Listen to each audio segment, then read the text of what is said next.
देखो, जब करीम जल्दी घर आता है तो तकरीबन 8-9 बजे वो यहाँ होता है।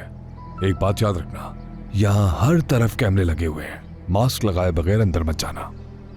ये क्या है भाई, आपने कैमरों का जिक्र पहले तो नहीं किया था मुझसे। ये क्या बेवकूफों वाली बातें हैं? इतने बड़े घर में क्या कैमरे नहीं लगाए होंगे?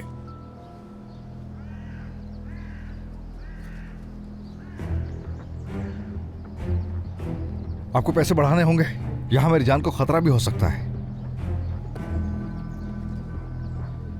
इधर बात सुनो मेरी। जैसे ही तुम घर के अंदर दाखिल होगे मैं घर की बिजली को काट दूंगा, समझ रहे हो ना? तो डरने की जरूरत नहीं। बात तो ऐसे करें जैसे आप इलेक्ट्रिशियन हैं। क्या मसला है? क्यों अपने लिए मुश्किलात खड़ी कर रहे हो? हाँ, जो तुमसे कह रहा हूँ तुम वही करो। बिजली काटने के लिए एक बंदे का इंतजाम मैं कर चुका हूँ, अब मुझसे सवाल मत करो। ठीक है, मैं कर रहा हूँ, आराम से।